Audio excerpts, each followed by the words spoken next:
Hi, I'm Britt. And my name is Alissa. And this is SkeleTales. And this is the podcast where we strive to answer the age-old question of, is my dead grandma watching me? That's right. We also share true tales of the strange, unusual, and paranormal. Heck yeah, we do. Hey, Britt, what are we talking about this week? I had a listener contact me the other day and say how amazed she is with your tarot readings and what an amazing ability you have. And she wants to know your secret. Dude, that's so funny that you bring that up because I actually brought my tarot cards to this recording tonight. You are we going to do a rogue tarot reading? We're going to do a rogue tarot reading. Yes. We are. Do I have a secret? I don't know if I have a secret. I do feel like I do use my tarot cards on the regular. Genuinely, it's something I will reach for in times of confusion. You're drawn to them. Yeah, when I'm wanting direction, something, I don't know, which is often because I'm a very easily distracted person who wants to do everything all at once, and decision making is not my strong suit. So I go to the tarot. So we're going to pull a card for you first, my friend. Do you want to ask a question out loud, or do you want me to just pull one for you and that we can analyze your life and see if it resonates, what matches up? Dig in deep tonight. Yeah, let's do that. Oh, you really want to do that? Or I would say future. Future.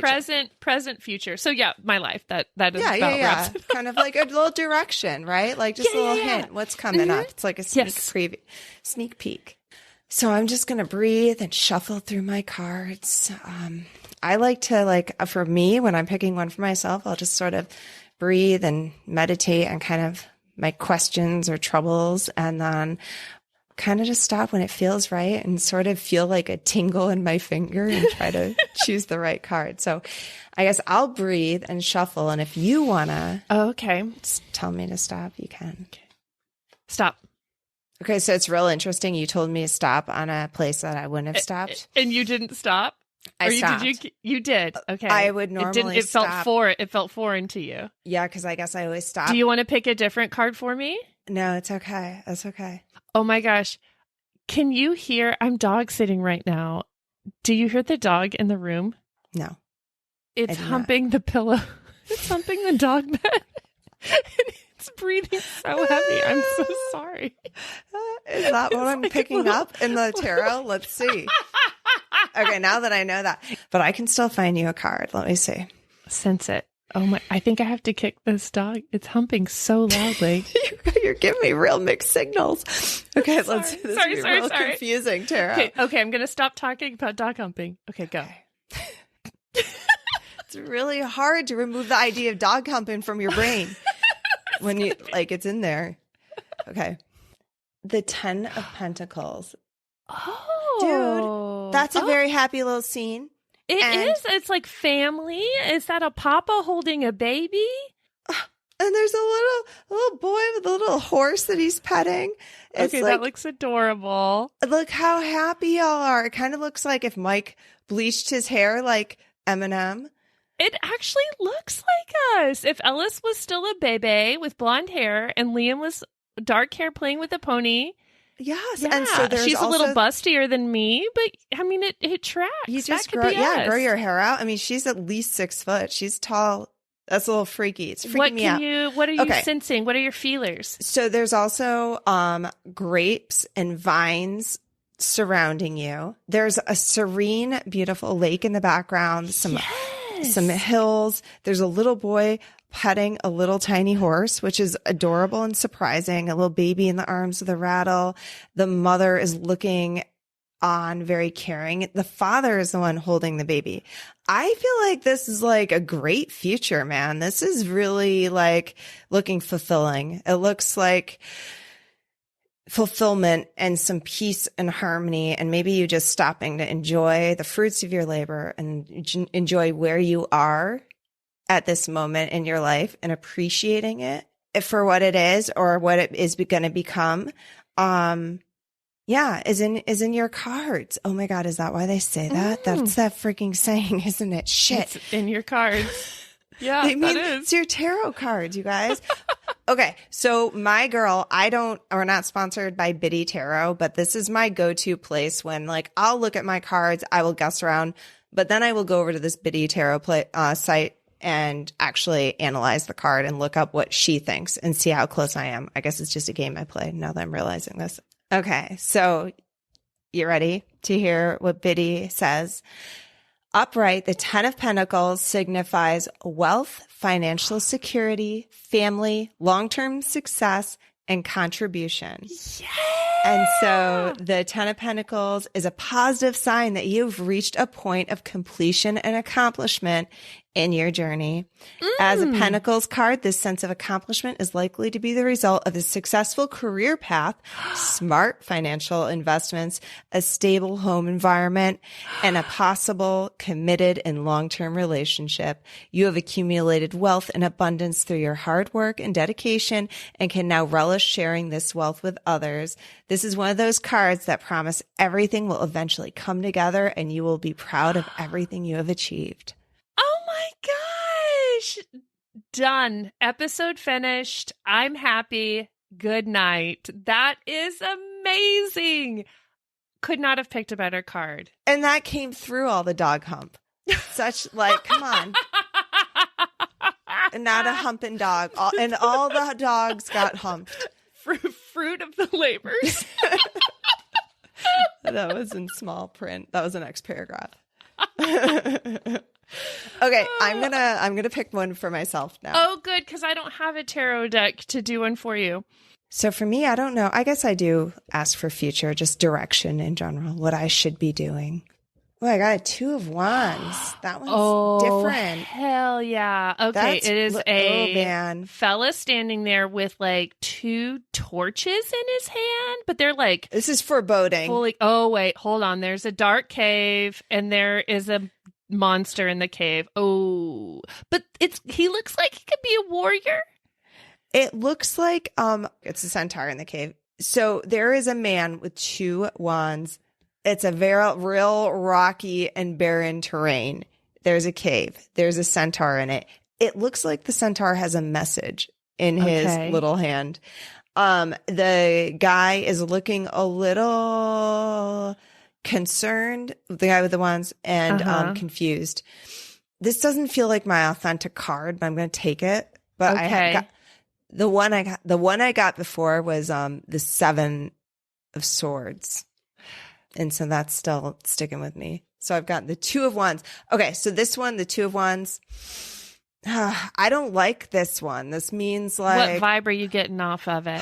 There's unknowns that I don't want to deal with, and I don't want to know. Like I'm scared of uncertainty in my future is what I'm taking from that. Okay. What's Biddy say? Okay, so she says the 2 of Wands is for future planning, progress, decisions, and discovery. 100%.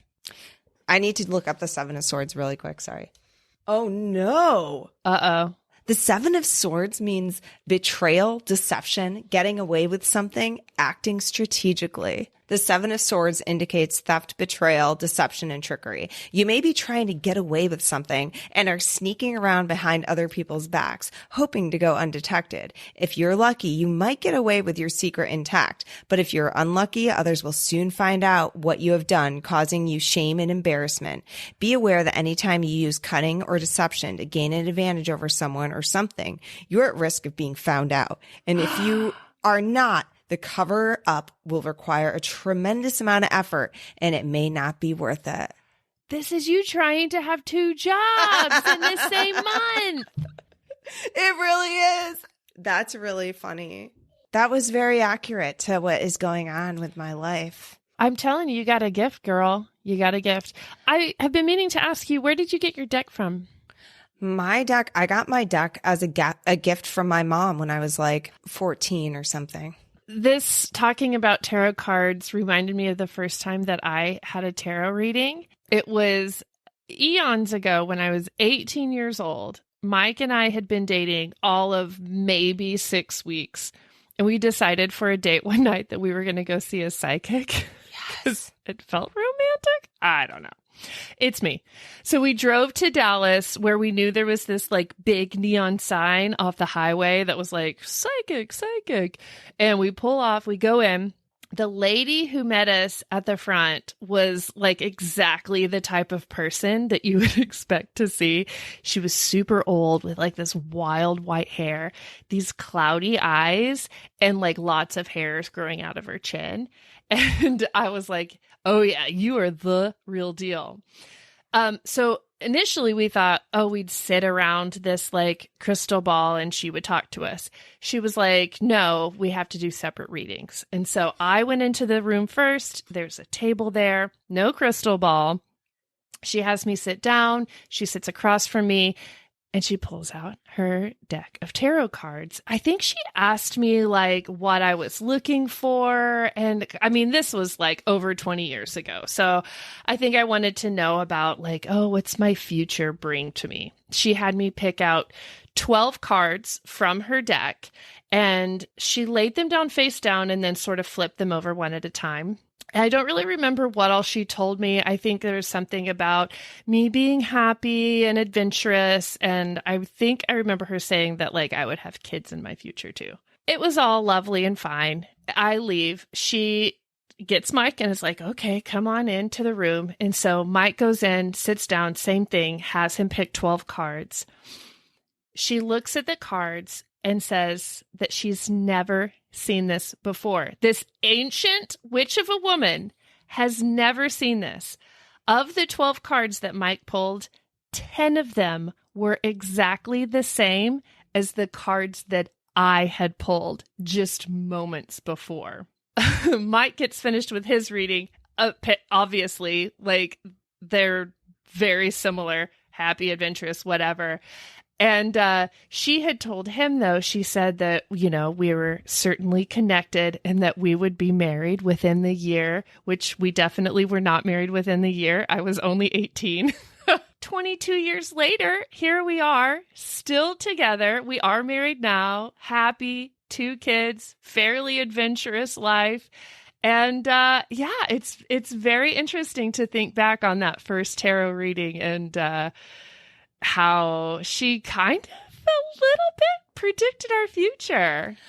I think that the same cards thing is real.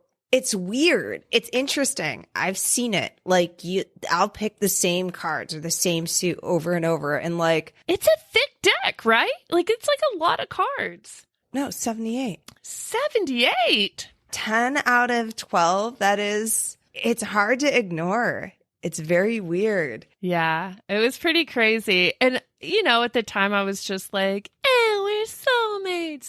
But then, like, that was early into our just dating. And then, you know, having him stick around and, you know, living and a whole life together. Looking back on it now, it's pretty wild to think about. And I mean, you were still really young when you got married. Maybe not when you were 18, but like, it was pretty. I was 22. Yeah, it's pretty young. I mean, okay, nothing. It's a magical story, Britt. I love it. Thank you. Don't throw shade on it.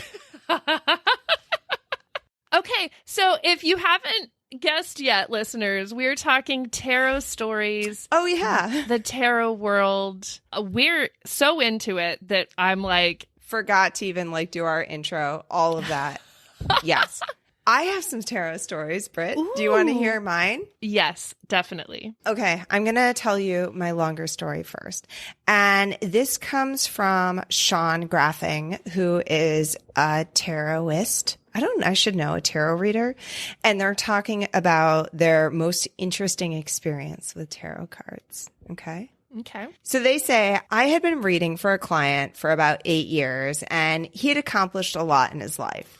He worked at a few nightclubs on the weekends to supplement his income, and he had a tendency to call me on Friday nights to see how things would go. Nothing major had ever come up. It was just the occasional employee theft and barroom brawl type of things. Then everything changed. On a Friday morning, I woke up from a very violent nightmare. I was panicked and breathing heavily. My entire life, I've had prophetic dreams where I learned at a young age that those dreams would play out in my waking life. This dream scared me. I had felt it involved this client, who I will call Jack.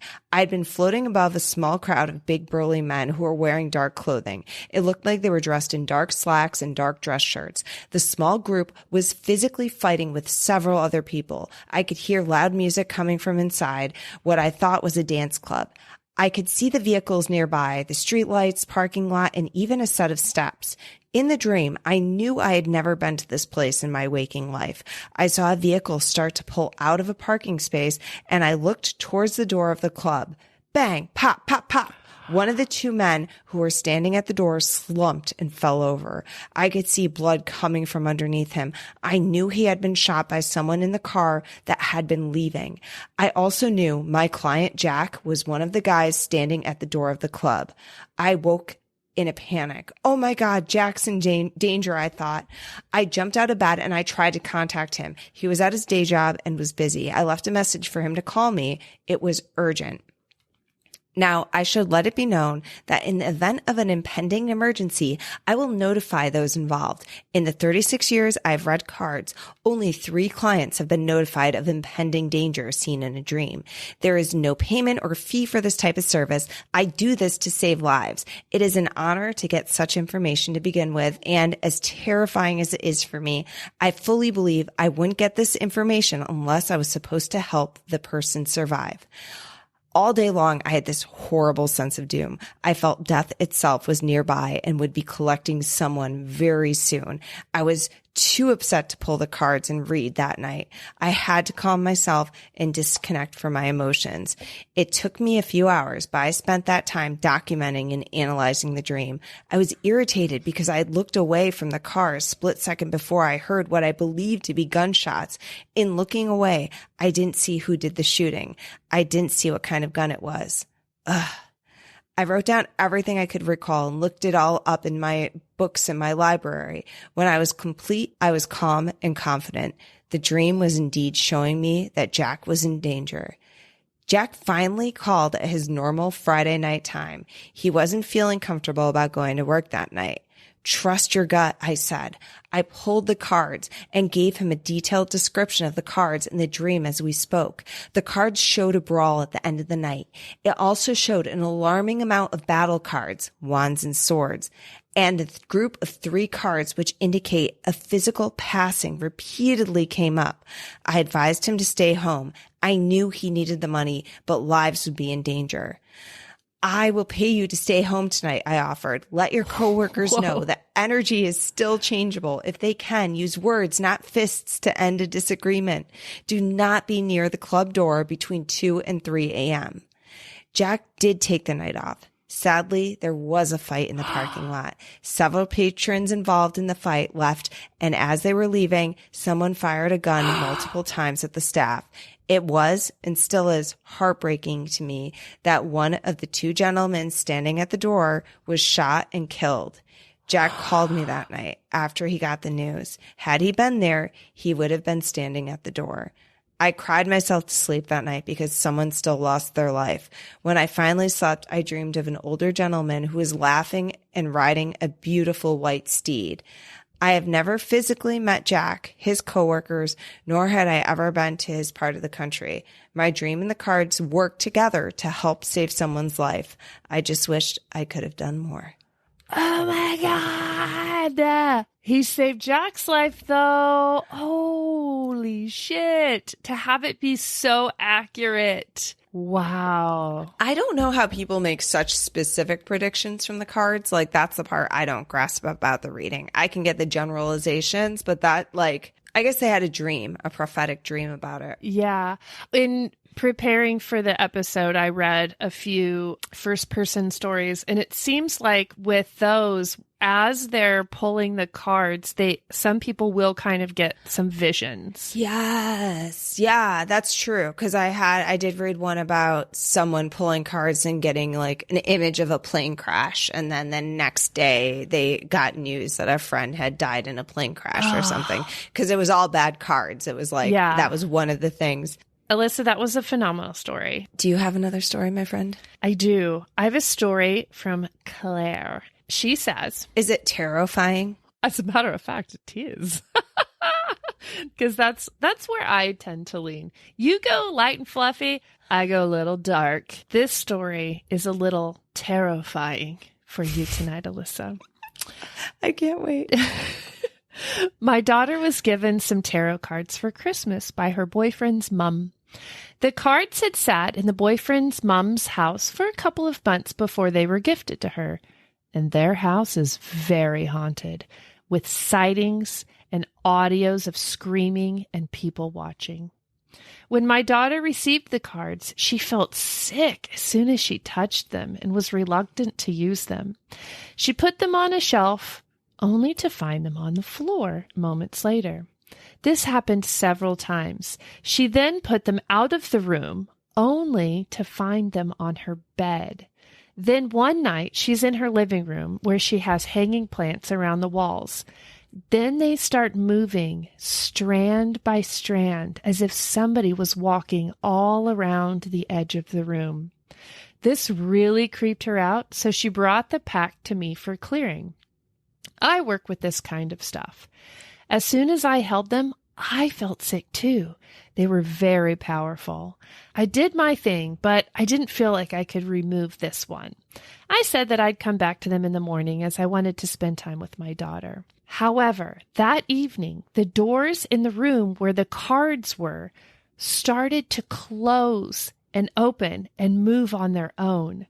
I immediately took the cards and put them outside. The next morning, I told my daughter that there was no way anyone can touch or use these cards. I really felt that if anyone did use them, that this entity would have attached to them. Really scary stuff. Don't worry, I disposed of the cards safely.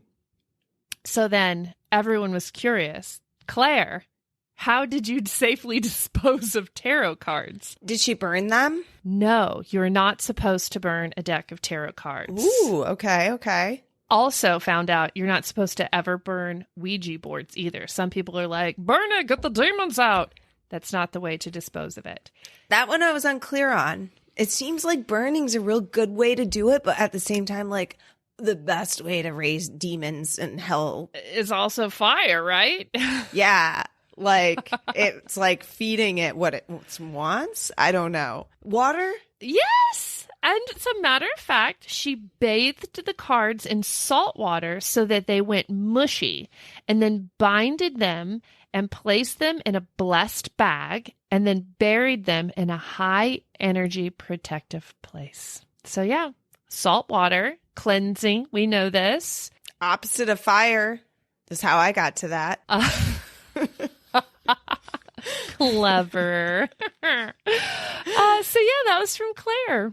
Where did the mom's boyfriend got her the cards? Do we know where? Were these a used deck? Were they like fresh from Mattel? Great question. No idea. I really want Mattel to have like a hexing department or something. A whole occult department that like tries to put like some energy into their Ouija boards or the Hasbro, whoever it is, and their tarot cards that like try to add a little spookiness. Yeah, like pre-hexed Ouija boards and tarot cards. Yeah, or like undercover goth, like who's like doing it, who finally got the inside job at tarot to finally like do the devil's bidding. I don't know. I mean, I feel like it could be a toy store employee. Or, you know, working at Target or Walmart, the Ouija boards come in, he's stalking, he's like, put the demon in that one. Ooh.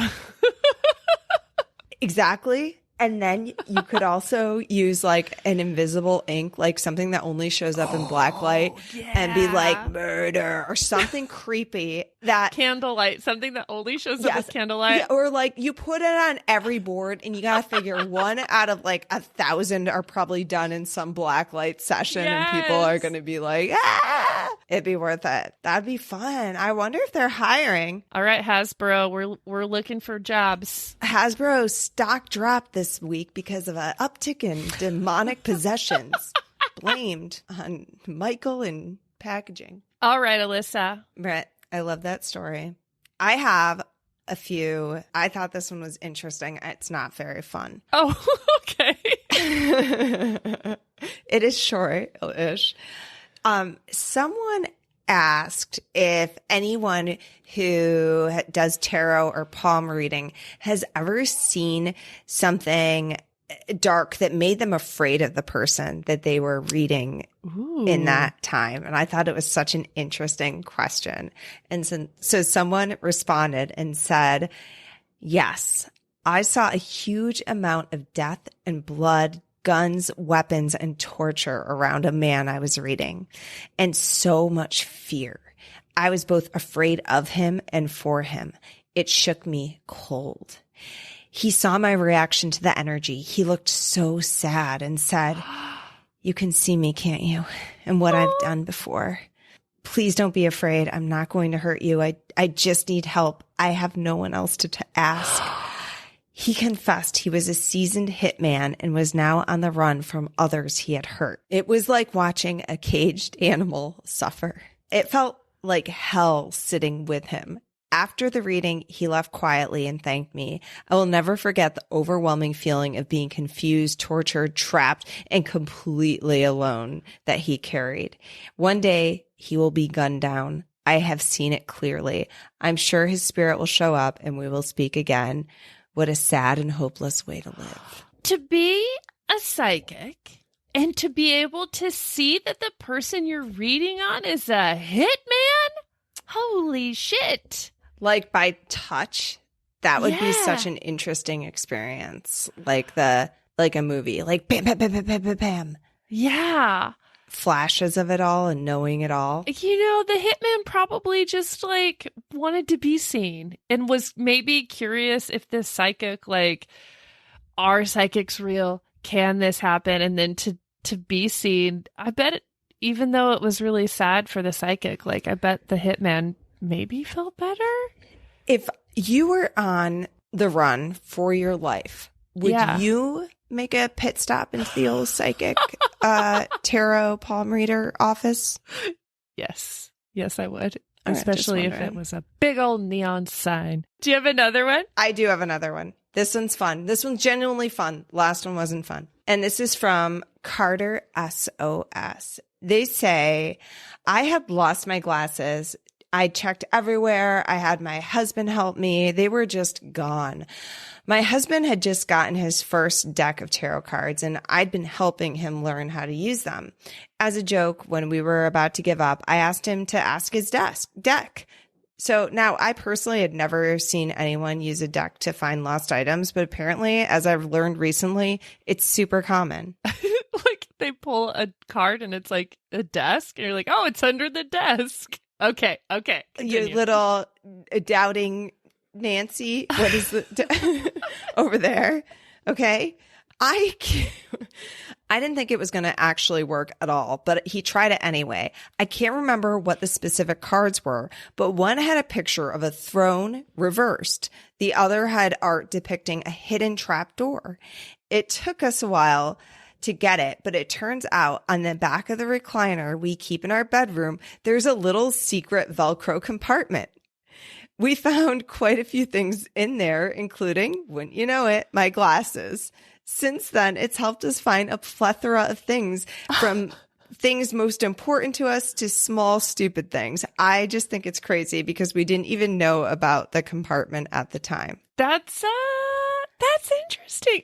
I can tell by the tone of your voice that you are doubtful of this.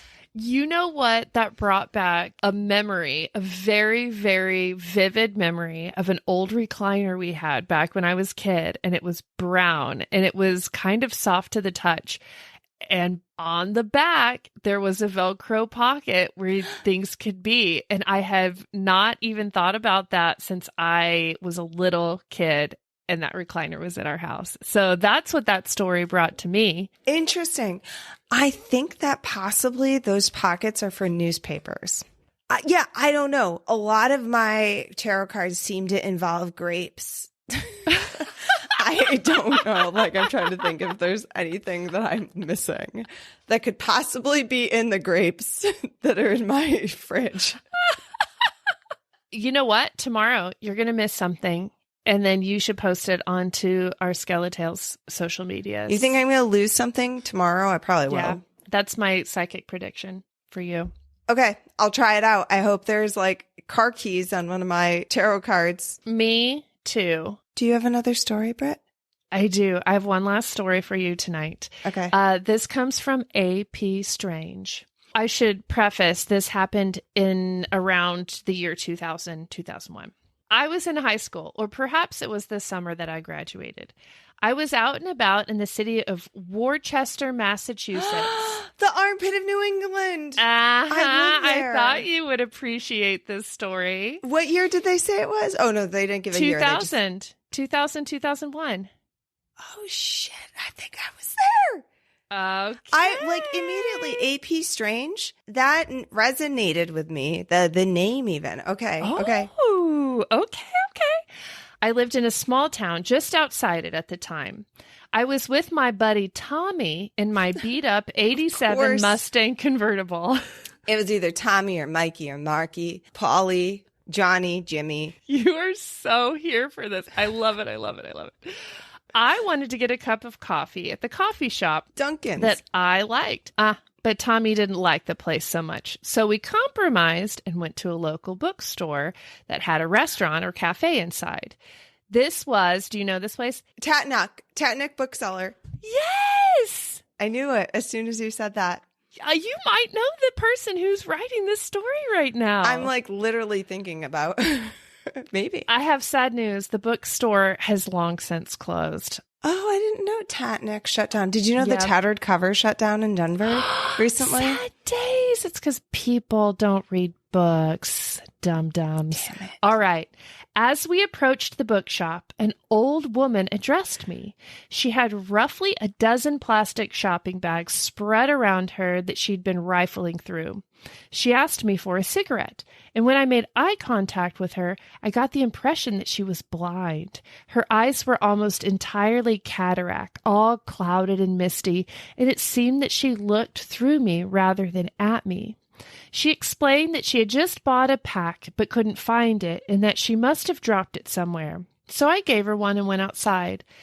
I puzzled for a moment that she pegged me as a smoker because I didn't have one lit when I saw her, but I shook it off.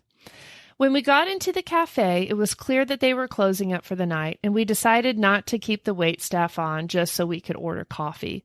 So we went back out, and the woman was still there. This time, she asked for a ride to the pharmacy down the street where she had just come from with her dozen or so cumbersome shopping bags.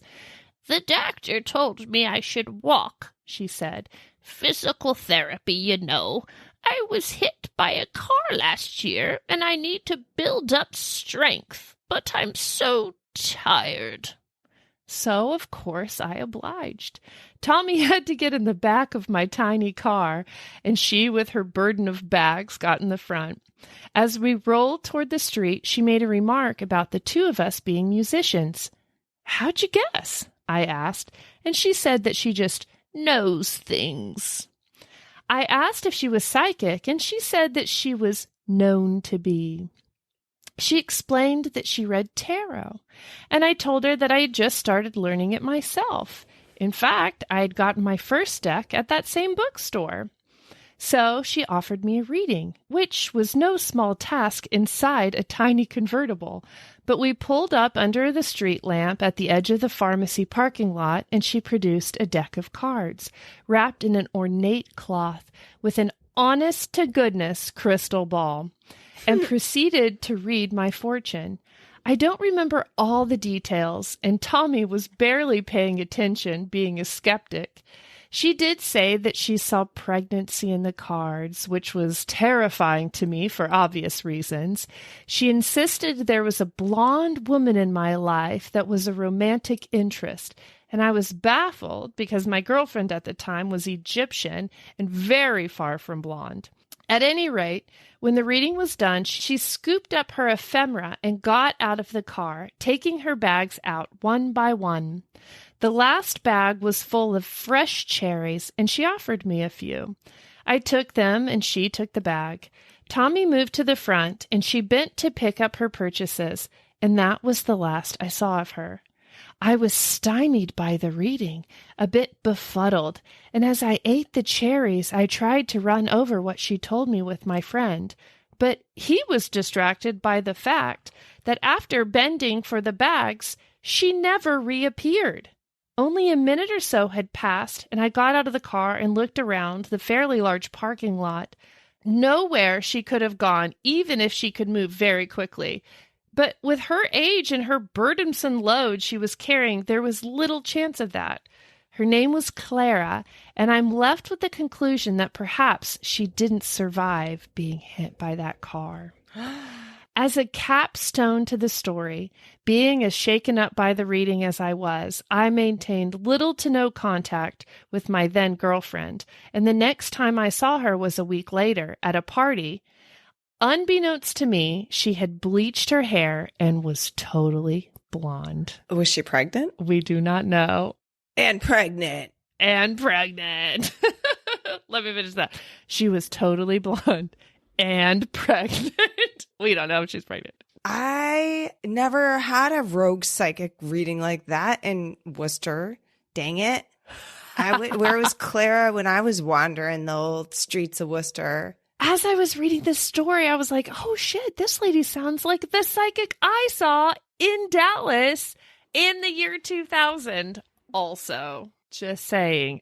Did she have a whole bunch of grocery bags? No, she did not have grocery bags. Did she have a Worcester, Massachusetts accent? Was her name Annie or Mary? Clara. Her name was Clara. Oh, yeah, that's right. Clara. Shit. I forgot. Damn it. Love it. Oh, my gosh. Tarot stories were fun. Tarot stories were really fun. They weren't as terrifying as I hoped. I think a lot of people believe that there's like demons within tarot cards and it's the work of Satan or whatever. It's a tool. That's all it is. It's not anything that's like, you know, gonna possess you if you do it. Yeah, I used to be very afraid of my tarot cards, but I think that I was putting it upon them because I was scared that they would bring in dark forces. So it was me. Now I actually find it quite relaxing. It's calm and peaceful. It's like a moment of meditation when I shuffle. It sounds to me when you're going through them that you're feeling the energy about them. You know, it's not an act of summon the spirits in the room. No, it's all just about following your gut, following your instinct. Oh, my finger kind of tingles here. What's this one say? I feel like I'm connecting to the universe, and the universe is telling me the truth or something like that. Yeah, I like that. Which is much more woo-woo than I like to portray myself as. But that's how I feel about it. Because I do think there's probably something more to energy and whatnot. I think I just saw a headline because I didn't read the whole article that our consciousness is capable, that we could connect to the whole universe. So I'm going to ride that little brain wave, that little energy wave. And that's how I feel. I put out to the universe. It knows what I'm going through, whatnot, what I'm dealing with, and it kind of gives me the things I need to hear. Great stories. If anyone else out there has any tarot experiences, we'd love to hear them, right? Ones that shook you. Whether it was a tarot reading you got or that you gave, write us in. If it was tarot-fying, even better, let us know all about it. You can send it into the hotbox at SkeleTalesPodcast@gmail.com. Or you can call the hotline. Don't fuck it up. 302-689-DEAD. 302-689-3323. Hey, maybe call us and do a rogue tarot reading for Alissa and I if you've got a deck. I love that phone call. Holy shit, that would be great. We are on all of the socials, so you can find us on Instagram, TikTok, Facebook. You can message us over there. You can follow us over there. We are posting up episodes also on YouTube. And if you want to see some videos and some episodes that can not be found anywhere else, you can go to Patreon. That's patreon.com/SkeleTales podcast. Is that how I say slash? No, but I just felt like being dramatic. Slash. I love it. Was there anything else, Britt? I feel like you just like hammered it out. We do have a merch shop. We have a merch shop. You just repeated what I said. I'm going to be your hype man. Go. I am working on some She's working so hard. Look at the holiday stuff.